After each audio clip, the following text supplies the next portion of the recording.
In this tutorial in CyberLink PowerDirector, we're going to show you two ways in which you can apply speech bubbles to your project. Now this applies if you're a subscriber to PowerDirector 365 because they just released an update that gives you a second method. We're going to show you both methods and compare and contrast the advantages and the disadvantages of both of them side by side. Please look at the following example.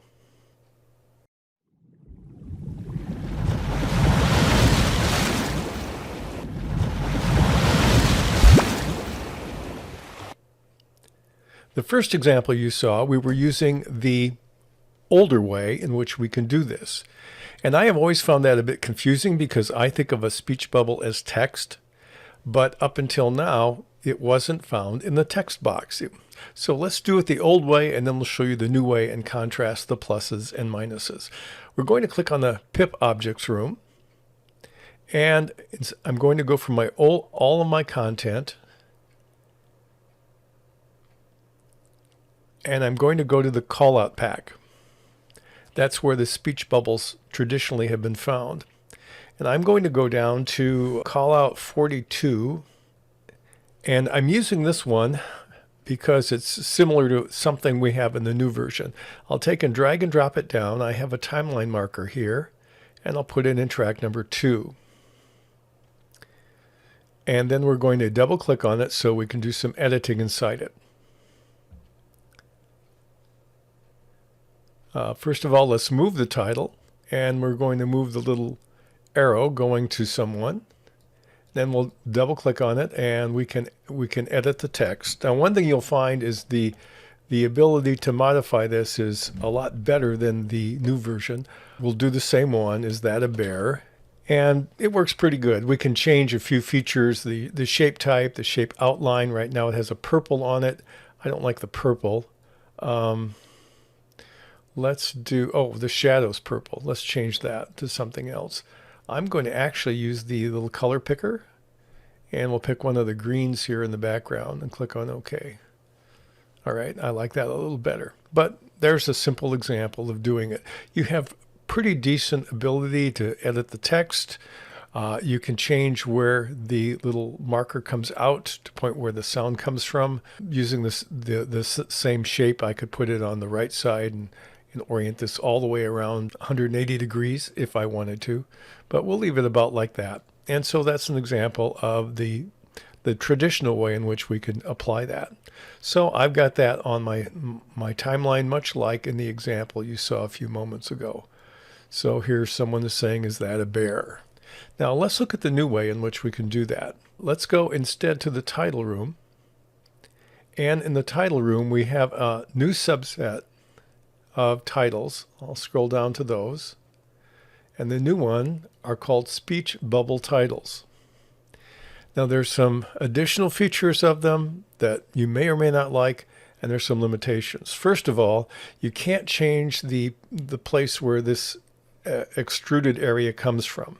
So now I have to pick one if I'm going to put one in about the same place where it comes in from the right, or upper right, or lower right, or something like that. And so I'm going to pick this one here because we have it stretching out on this side, and I'll put it on my timeline marker.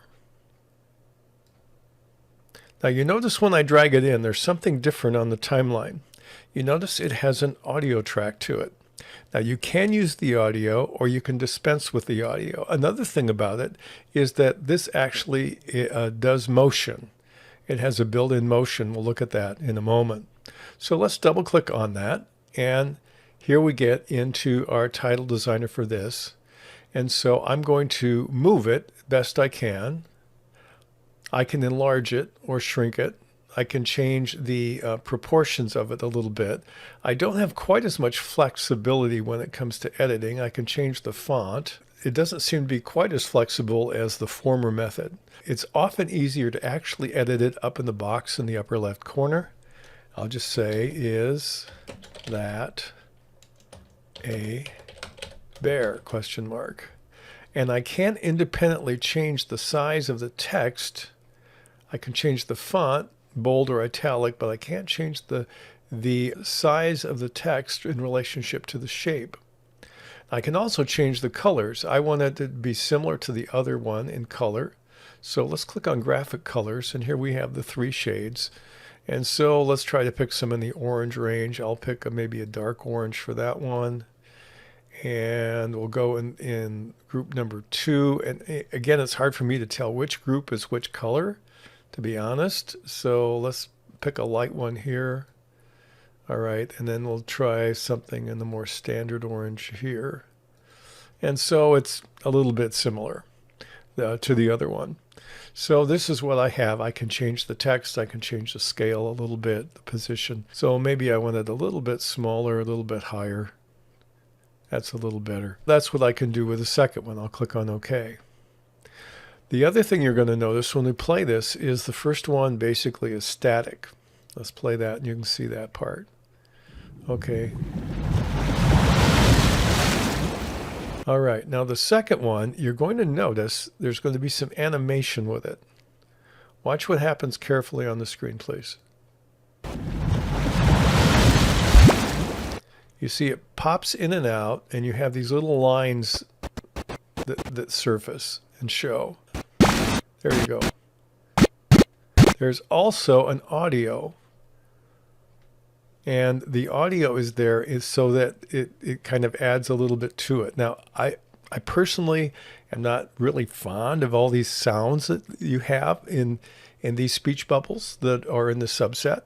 So if you don't want to use the speech bubble, what can you do? Well, you right-click on it, and you say Extract Sound from Template. Now, there's my sound, and there's where it's positioned in the template, because it also matches the graphic animation. So if you want a sound, that's kind of where you want it. You can replace it with a different sound, and if I were to do that, I would go to this location and I would add myself a timeline marker here. So I'll just call this sound, and now I know where I want the sound to be if I want to add a sound.